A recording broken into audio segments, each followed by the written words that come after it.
प्रेरणास्पद कथा YouTube channel पर मैं धनंजय जैन आप सभी का हार्दिक अभिवादन करता हूँ। दोस्तों, प्रीति के पुष्प इस धारावाहिक कथानक में हम सुनते आ रहे हैं कि किस तरह से प्रत्येक व्यक्ति का भाग्य बदलता रहता है। जीवन के अंदर कभी सुख तो कभी दुख,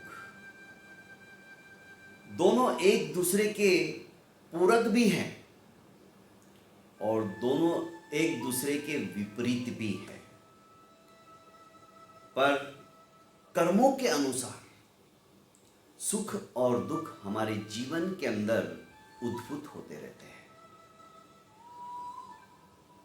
रानी प्रीति और विक्रम सिंह जी, इन दोनों के बीच में दूरियां बढ़ती ही चली जा रही थी। पर होली जैसा पर्व आया, निमित्त भी मिलता है और इस निमित्त की वजह से लोग होली के पर्व के अंदर अपने जीवन के अंदर जो जो दुर्गुण है, जो जो बुराइयां हैं, उनको समाप्त करने की कोशिश करते हैं, होलिका के अंदर जला देते हैं। दुर्गुणों का स्वाहा करने के लिए ही होली मनाई जाती है। उस आग के अंदर जैसे वो आग प्रज्वलित होती है, क्योंकि होलिका उसके अंदर जल गई थी प्रहलाद को अपने गोदी में बिठाकर। दुर्गुणों का उस दिन खात्मा हो गया था। बस यही पर्व हमें भी प्रेरित करता है कि हम भी अपने जीवन के अंदर जो जो दुर्गुण है, जो जो कषाय है, क्रोध, मान, माया, लोभ, राग, द्वेष, मद, मात्सर्य, ईर्ष्या, इन सबको जलाकर राख कर दे, हमारी आत्मा स्वच्छ, अच्छ, निर्मल बन जाए। ये भावना है उस होली के पर्व के पीछे। महाराज विक्रम सिंह भी अपने मन में विचार करते कि मैंने कितना अन्याय किया है प्रीति के साथ, भला उसमें उसका क्या दोष। और अपनी गलती को समझकर, अपनी गलती को मानकर वे संकल्प लेते कि आज के दिन मैं सब कुछ मन मस्तिष्क के अंदर जो एक बुरे विचार से पैदा हो गए मेरी रानी के प्रति, मैं समाप्त कर दूंगा और उसके पास जाकर मैं प्रायश्चित करूंगा। बस निमित्त मिला होली का और महाराज विक्रम सिंह चल पड़ते हैं प्रीति के पास। दोस्तों, प्रीति को उल्हाना देते हैं, बोलते हैं कि तुमने अपनी क्या दशा बना रखी है। चतुरा को कहते कि ये तुम्हारा काम था, तुमने क्यों इस तरह से उपेक्षा की रानी की। चतुरा कहती कि महाराज, इसमें मैं क्या कर सकती हूँ, आप विमुख हो गए तो रानी ने खाना पीना भी कम कर दिया, अच्छे वस्त्राभूषण को धारण करना उन्होंने छोड़ दिया। पति के बिना स्त्री की क्या गति होती है, ये तो मैं प्रत्यक्ष देख रही हूं। राजा ने कहा, ठीक है, मुझे भी मेरी गलती का एहसास हुआ है, सबकी अपनी अपनी गलतियां हैं, हमें रानी प्रीति का पूरा ध्यान रखना होगा, आगे से ये गलती कोई दोहराएगा नहीं। महाराज उसे सुसज्जित करने के लिए, उसका उपटन करने के लिए आदेश निर्देश देकर और अपने कक्ष में पहुंचाने की बात बताकर वहां से चल पड़ते और कहते कि मैं त्वरित आता हूं। चतुरा भी खुश थी और रानी प्रीति के पैर तो जमीन पर ही नहीं पड़ रहे थे। इतने महीनों के बाद उसे पति का स्पर्श महसूस हुआ। जब पति ने उसके आंखों के आंसुओं को पोंछा तो उनके उस कोमल हाथों के स्पर्श से ही ये तरोताजा हो गई, मानो समस्त शक्तिहीन जो हो चुकी थी, इसके अंदर खून का संचार सा होने लगा, धमनियों में खून दौड़ने लगा और प्रेम के पंख उसको लग गए हो और वो फटाफट खुद ही तैयार होने लगी। प्रतिदिन राजा विक्रम सिंह अब रानी प्रीति का पूरा ख्याल रखते हैं, ज्यादा से ज्यादा समय अपना राजकारण का समाप्त करके वे प्रीति के साथ बिताने की कोशिश करते हैं, उसको देने की कोशिश करते हैं। दोस्तों, यही फर्क है। पति पत्नी के अंदर विचारों की सामंजस्यता बनाए रखने के लिए परिवार की भी कहूं तो भी कोई अतिशयोक्ति नहीं होगी, बहुत जरूरी है हम कम से कम खाने के वक्त पूरे परिवार के सदस्यों को साथ लेकर बैठे, उनके साथ खाना खाएं, क्योंकि उस समय हम सबसे मिलना जुलना भी हो जाता है और एक दूसरों की बातों को हम सुन सकते हैं। किसको कोई तकलीफ तो नहीं है, किसके विचार क्या है, पर दुर्भाग्य है आज सभी अपने अपने कामों के अंदर व्यस्त है, किसी को फुर्सत नहीं है। पिता को तो अपने व्यापार से बिल्कुल भी समय नहीं मिल पाता है। शाम को हम लोग आते हैं, थके हारे रहते हैं, ऑफिस से आने के बाद आते ही सोफे पे बैठते हैं, रिमोट दबाते हैं, थोड़ी बहुत बातमियाँ सुन लेते हैं, न्यूज़ सुन लेते हैं, वहीं बैठे बैठे खाना खा लेते हैं और कब निढाल हो जाते हैं, सो जाते हैं, पता ही नहीं चलता है। पत्नी को भी हम पूरा समय नहीं दे पाते। अरे वो आपकी पत्नी है, नौकरानी नहीं है, ये बात हमेशा ध्यान रखना। आप उसे नौकरानी की तरह रख रहे हो, समझ रहे हो कि घर का काम तो आराम से संभाल लेती है, अरे नौकरानी में और उसमें फर्क क्या हुआ? फिर उसकी तरफ ध्यान दो। उसका आपका कंधे से कंधे मिलाकर चलना होता है 7 फेरों का मतलब।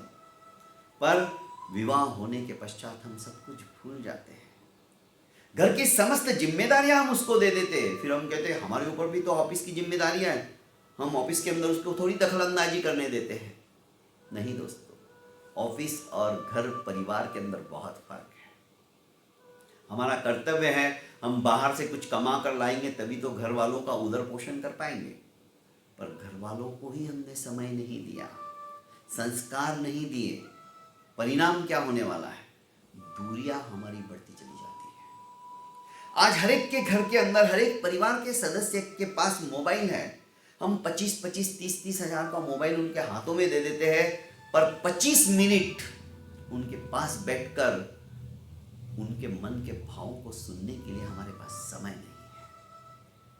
फलस्वरूप कई लोग मिलते हैं, कहते हैं कि धनंजय भाई क्या करूं, बच्चा आउट ऑफ कंट्रोल हो गया, मेरी बात ही नहीं सुनता है, हमारी बातों को समझने की कोशिश भी नहीं करता है। हमने ऐसे क्या कर्म किए हैं? कर्म आपके बहुत अच्छे हैं जो आपको इस तरह से अच्छा लड़का मिला, पर संस्कार आपने नहीं दिए। आज यदि बचपन से ही उनको संस्कार दिए जाते तो शायद आपका बच्चा आपका आज्ञाकारी पुत्र कहलाता। दोस्तों, प्रवचन देने नहीं बैठा हूं, एक मन में विचार आ गए तो आपके साथ शेयर कर रहा हूं। कहानी यही बताती है, प्रीति के पुष्प। आज प्रीति से जो विमुखता हो गई थी एक छोटे से कारण से, कारण छोटा सा भी कह सकता हूं और सोचा तो बहुत बड़ा भी है, क्योंकि महाराज विक्रम सिंह को और महारानी प्रीति को इस बात से दोनों अनभिज्ञ थे। प्रीति को तो यही बताया गया था कि मृत शिशु पैदा हो रहा है, और महाराज विक्रम सिंह के सामने तो कुत्ते का बच्चा दिखा दिया गया, तो महाराज को तो सदमा तो लगने ही वाला है। पर महाराज सुज्ञ विज्ञ और विचक्षण थे, और उन्होंने भी नियति के आगे अपने आप को छोड़ दिया।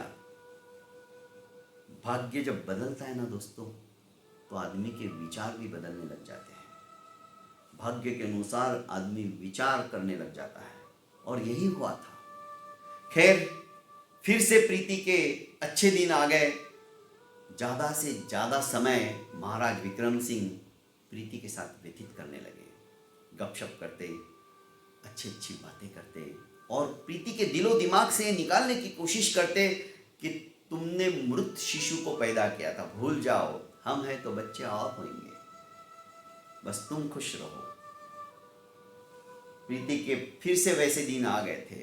अब कंचन और रसीली भी बार बार आने लगी। सबसे ज्यादा सुखी पूरा राज परिवार था, तो दुखी मात्र ये 2 ही थे।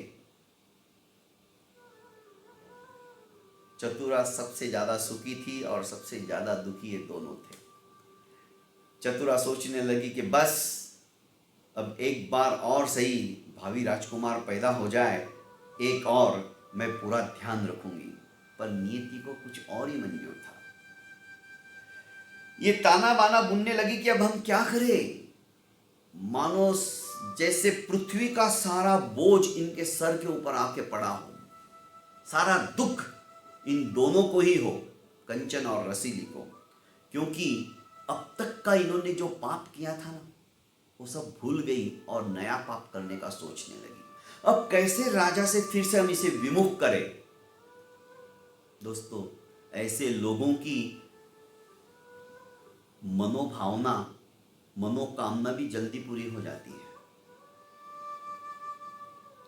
खैर, प्रीति के फिर से दिन अच्छे आ गए तो वो फिर से उदरस्त हो गई, पेट से हो गई।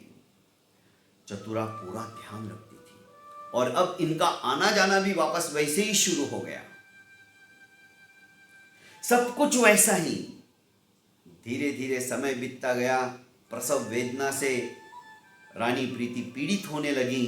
दिन नजदीक आने लगे और वो घड़ियां भी आ गई।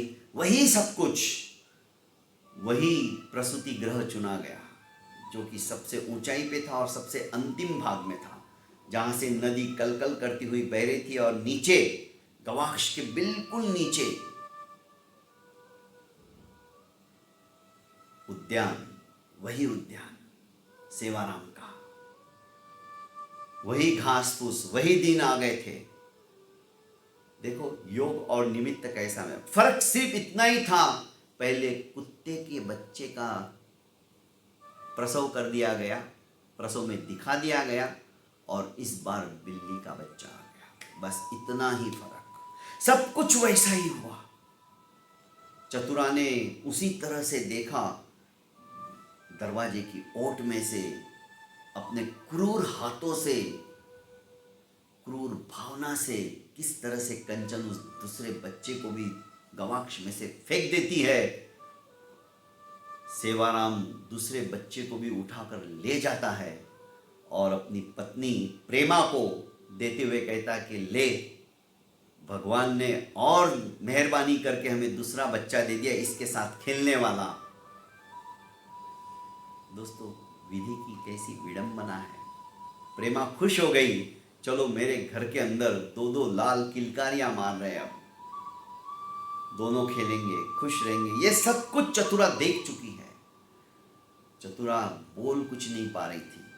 मन में तो आया कि महाराज के पास जाकर मैं सब कुछ उगल दूं, बता दूं कि दोनों सहेलियां किस तरह की पापिनी है, हत्यारिनी है। इन्होंने क्या नहीं किया, मारने का भरसक प्रयास किया, पर दोनों राजकुमारों का जीवन भरपूर है, शायद इसीलिए वे बच गए।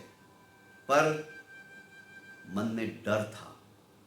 सेवाराम तो मामूली बगिया का मालिक है, इनके पास पावर है, सत्ता है, ये चाहे तो कुछ भी कर सकती है।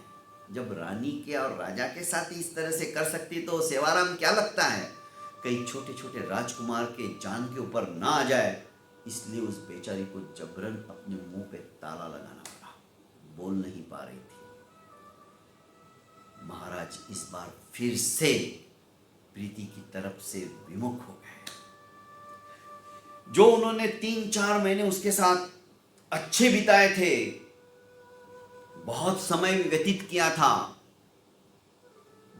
जैसे ही 10 महीने से ये सब कुछ चलने लगा और फिर से सहेलियां आने लगी, वो भूल गए मैं इतना इतना समय राजकारण में भी नहीं देता था, राजपाट वालों को भी नहीं देता था, राज्य को भी नहीं दे रहा था, उतना समय मैंने प्रीति को दिया है।